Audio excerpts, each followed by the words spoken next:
Good afternoon, Aaron. How are you? I'm really good, Jen, and thank you for having me on the show. Appreciate it. Absolutely my pleasure. It's been a long day for both of us, but you know what? It's worth it to spend the time with you.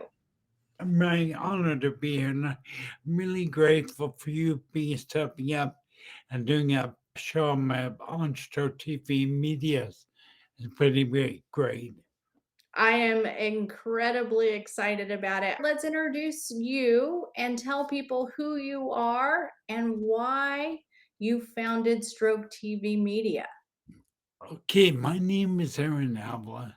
I am CEO and founder of Stroke TV Media, and I started out on my own brain injury or stroke I had 10 years ago. When I first joined Facebook and began to look for some type of sport, I really wasn't finding anything that was based on the value of me being able to move my arm or move my leg or speak right. And I was totally unintelligible before. So the groups that I was finding on Facebook, when I looked at myself and how I was, I didn't measure up to what they wanted me to be, but what they deemed Hmm. as valuable. And now I began Stroke TV based on that. I wanted a place for people to be able to be valuable just for them being alive, not because they can move their affected arm or leg or whatever. What I love about what you do, Aaron, is it is a celebration of life. There's a reason you're here, right? You are taking the bull by the horns. That's my analogy since I'm here in Longhorn country in Austin. Yes. But you are making such a difference for so many survivors and their families that follow you. I'm a spiritual man. When I had my stroke, I had a brain aneurysm at first. And then 2 weeks later, when I was in a coma, I had a massive stroke. But somewhere around that time, I had no idea when. But I had a near death experience. And that really was a game changer. And there's that saying, I found my purpose in that storm. Well, I found my purpose. That's what I do today. So you're involved in other area other than Stroke TV Media. What's the name of your show and how can folks find you? Yeah, that would be if you go into YouTube, Facebook, or whatever, and use my hashtag stroke TV, Okay. Google, whatever, and you will come up with pages of my content. That's what I do. I host 2 podcasts, 2 shows a week, not podcasts, because I use video, but 2 shows a week called Stroke of Genius Show. Wednesdays at 9 a.m. Pacific Standard Time on Stroke TV Media YouTube channel. And it's called Stroke of Genius Show Survivor Experience. And then I do another one called Stroke of Genius Show, and that's executive experience. That means mainstream. It's not designed or pointed at stroke survivors. It's really designed to be like you, where you're an entrepreneur or an executive, a CEO of your own company. And I interview those people. Now, what got you into that business? Well, that's a great question because it gives me a chance to really tell you why. When I first had my stroke, I would lay up paralyzed bed.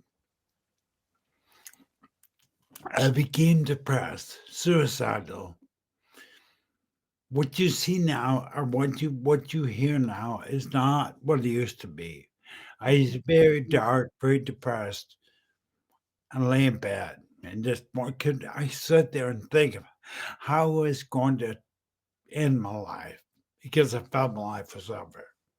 And then I met someone, his name is global business celebrity Jeffrey Hazelite. And he started saying that success in life. Success was based on attitude. In fact, he just wrote his book called Think Big and Act Bigger. He was Jeffrey Hazelwood was the CMO of Eastman Kodak back in the film days. He began to teach me that my life was not over, that my success was about my attitude, my mindset. And so I said, hey, I never want to ever say this doesn't apply to stroke survivors.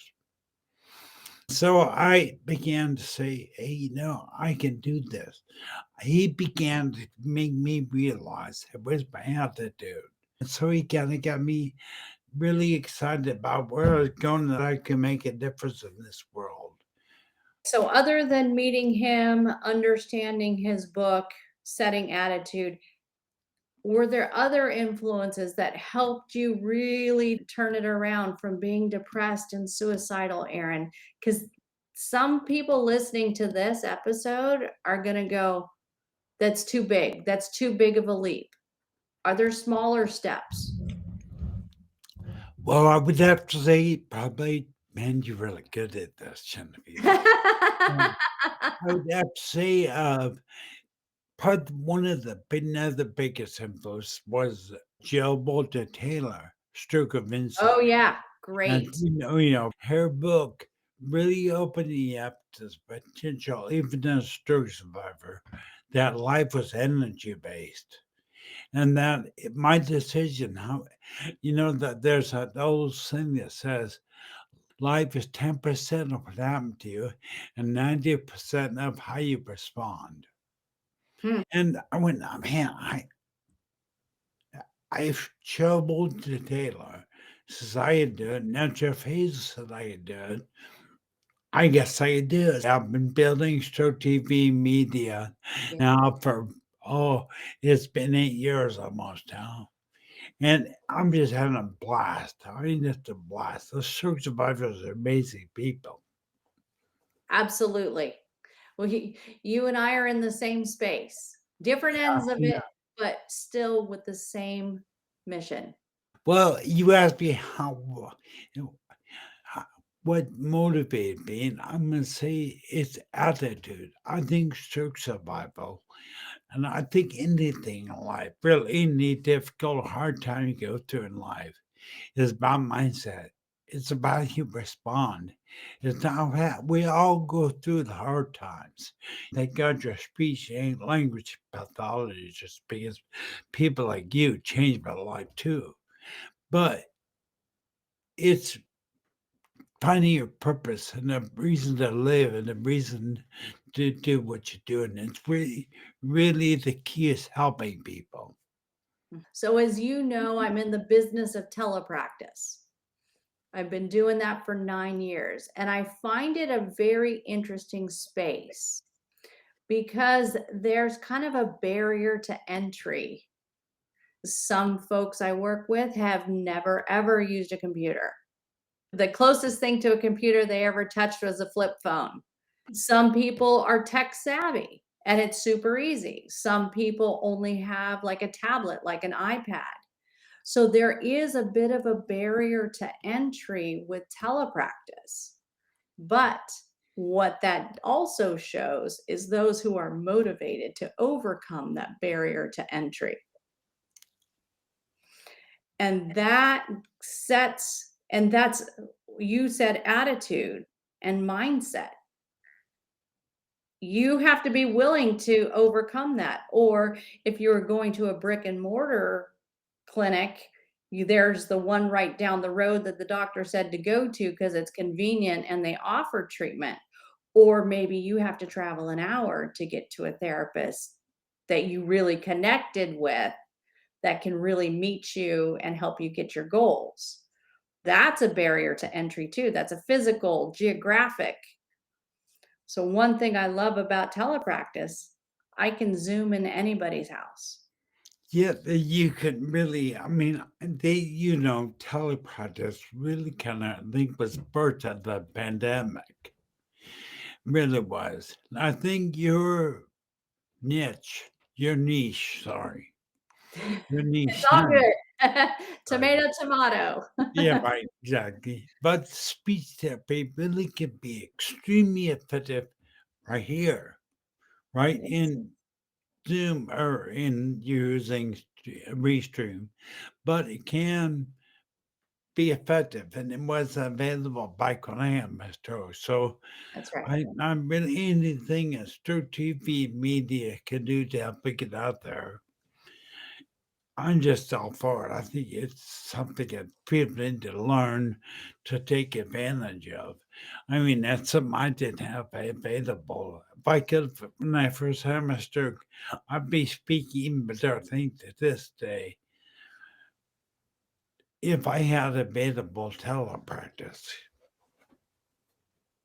If you could get the best clinician a specialist in your area for your deficit is because not everybody works with ataxic dysarthria, for Right. example. To Yeah. be able to get that right clinician, you know, I think it's powerful. I'm a huge proponent of telepractice, and I also love it because I have the power of the internet at my fingertips, and it allows me to really customize what we work on, how we work on it based on what you want, what you want to accomplish, what your goals are, and what your interests are. If you're into car shows and you love following the auctions, or you're into cooking, or you're into nature, following the eagles on the spy cam in Montana, it Yeah. I can tap into all that, and I can still make a speech language cognitive task out of it. Yeah, yes, that's so true. I mean, really, the connection is number one. I think it's so impressive. You have the ability, as you as a clinician, to take your business global.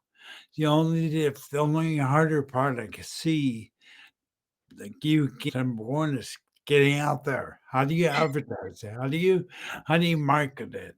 Amen. And I think once and I say we purposely, because I want to be involved in helping you, because your former colleague, Bill Connors, was a friend of mine. He worked with Bill. And I Yeah. respected Bill for what he did. But he started getting more and more people coming to a show. Now you are doing a show on Church TV media. What is the name of the show again? I just forgot. LIFE Speech Pathology Channel. I can't wait. I'll be one of your first. Me neither, Aaron. Wait, maybe I need a few more nights of sleep before we get started. But Yeah, yeah, I can't yeah, wait either. yeah. This It's is, I think since starting the practice, like you said, it's not lack of enthusiasm on my part. It's getting out there and supporting people wherever they are in the rehab process. I offer consultation calls, even if your person is still in the hospital. If you want to talk to somebody who knows rehab, call me. I'll give you the what for. I'll give you the 10 for what you need to know. But my space is when folks get out of the hospital, when they're done with home care and they're ready for outpatient. That is my space because I'm in a private practice. well, now I'm curious, can I ask you a question? Absolutely. How did you ever get into telepath? How did you ever say, "I'm gonna become a speech and language pathologist"? How did you do it? So two different stories. So the first one, trying to give you the cliff notes. Okay. My mom is a nurse, case manager. And for a while in college, I thought I was going to be an accountant. Mhm. I find it funny now. Yeah. My mom introduced me to a speech pathologist at her hospital, and his specialty was helping people who had their voice box removed for cancer. Wow. So they were a laryngectomy, technically. Wow. And Clark Gilmore, he has since passed on, was a master clinician at helping people talk again. I worked with him over a summer, between my sophomore and junior year of college. I was in California, Cal State Fullerton, and I worked with Clark, and I loved this population. These are folks that, yes, they couldn't talk immediately because of the surgery, but they had a new lease on life. They were happy to be alive. They had stories to tell, and nothing was going to stand in their way for telling those stories. Wow. That's how I got into speech. I went back over the summer. I found out that communication disorders was offered at my university. I changed my major. I went home and I told my parents I'd already done. I didn't ask permission because I knew it. I knew what I was going to do. Wow. And I said, Mom and Dad, I'm getting a master's. And they're like, what? And they're like, you sure? And I'm like, yep, this is it. I'm done. And that set the path. How I got into telepractice, I've been doing it for 9 years. I met Bill Connors. Bill was my mentor. I attended one of his conferences. I want to say it was 2010. And his conference was on neuroplastic aphasia treatment. And I attended that conference because I needed more tools in my toolbox. There were so many folks. I had what I was trained in school. I worked in acute rehab. I'd been working 6 years by the time I took Bill's course. No, more than 6 years. No, 2010. I'd been working for 16 years by the time I took Bill's course. And his course was revolutionary. He had a different perspective, a different way. He had his clients Zoom in. Well, we didn't have Zoom didn't exist then, Aaron. He was on this other platform. We were talking like 2 talking heads. That's all there was in a chat box.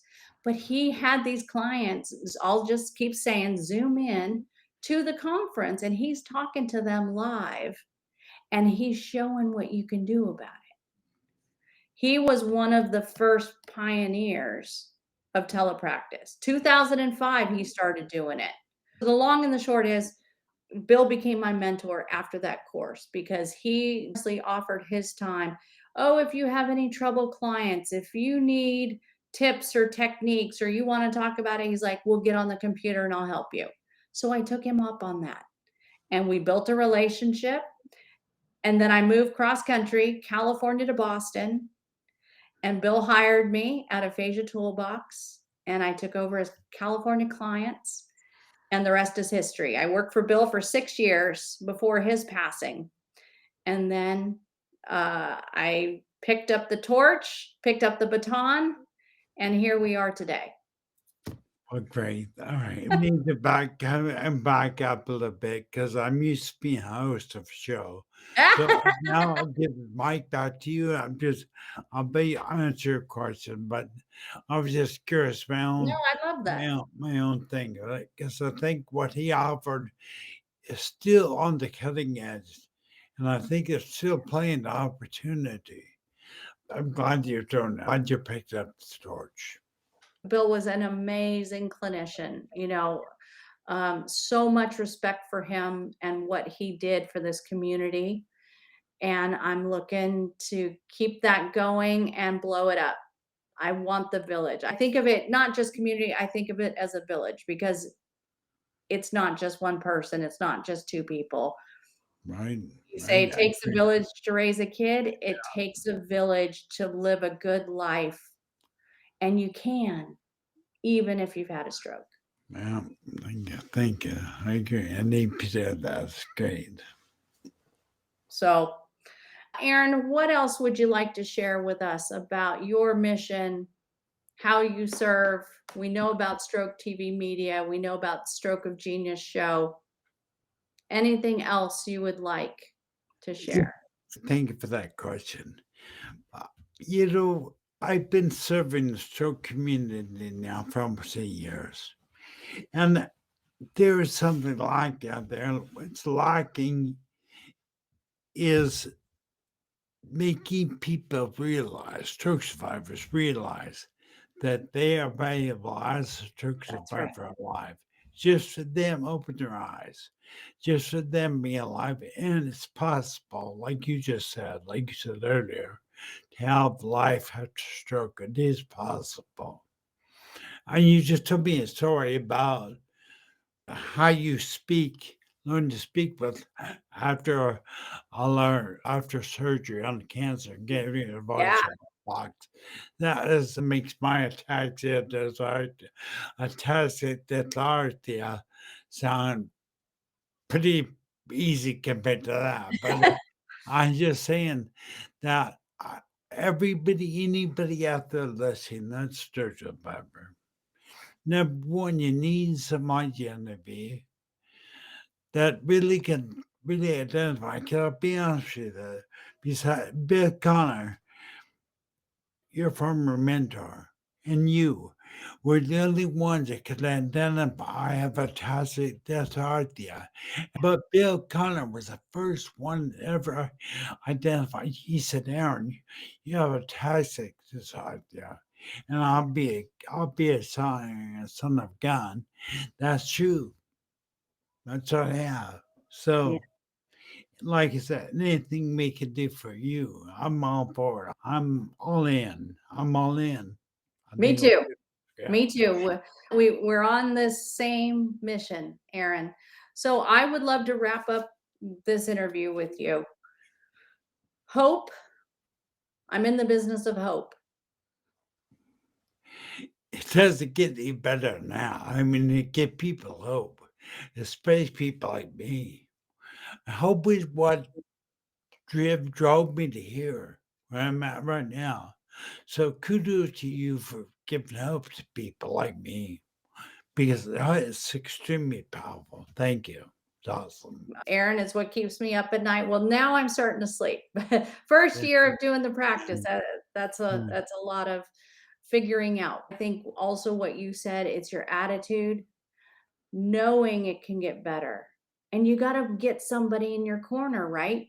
You have to have somebody else that believes you can do better because there's a lot of naysayers. Wouldn't you say that's accurate? That's extremely accurate. In fact, here, nobody know about a stroke, no plasticity now. The brain is plastic. I speak now where I get taught to you. Before when I first started, I could not speak. You could not understand a word I said. I trained Bill gave me strategies to actually be able to communicate with someone like you. And it's amazing that if you use strategies that you will give people, I think you give them hope. Yeah. And that's really what we need up there. It's hope. Yep. And don't settle. I think that's another take home message. You don't have to settle. I rebel against the concept of a plateau, Aaron. Yeah, good for I don't you. believe in it. Yeah, doesn't exist. I mean, that only exists in the insurance company. They're the only one that will tell you that you plateaued. But unfortunately, they cut me off insurance within I'd say 3 years of my stroke. Mhm. If I knew if I still had therapy today, oh man, I would excel because back then they said plateaued. I believed them. I was it. Right. But now I know what neuroplasticity is, and Mhm. everybody can heal, and the brain will heal. Always, never stops. But you have to work at it. You have to work on it. Everybody has to work. Hardest thing is I'm glad you brought that up, Genevieve. You have to work at it. Some of these church providers I know just sit back because they've been told they're going to recover. You're not going to recover. You're going to have to rebuild your life after stroke. I was never a big advocate of the word recovery. I say I'm rebuilding my life after stroke. Wow. I hadn't heard it stated that way. I would love to get feedback from other stroke survivors if that message resonates with them. Yeah. Because I also think words are powerful. It's how you frame it. Right. If you're rebuilding, that sounds, it's active. You're doing That's right. so much good stuff. Aaron, we're going to have many, many more wonderful conversations. And I look forward to being a channel on stroke TV media. I'm super excited. Yeah, really cool thing. I might tell people that you also and Genevieve begins to do a show on my network. On if you're on smart TV, you go to Wonderful Living Television, watch Genevieve on a streaming service called Wonderful Living Television. It's going to be exciting. I love what you built for this community, Aaron, and I look forward to seeing how you continue to support the stroke community and yourself. Well, You said yesterday when we talked, this is therapy for you as well. yeah, So win-win. Win-win, and it's a win for me to know you and to work with you. So thank you for your time. you're welcome, Jennifer. My pleasure.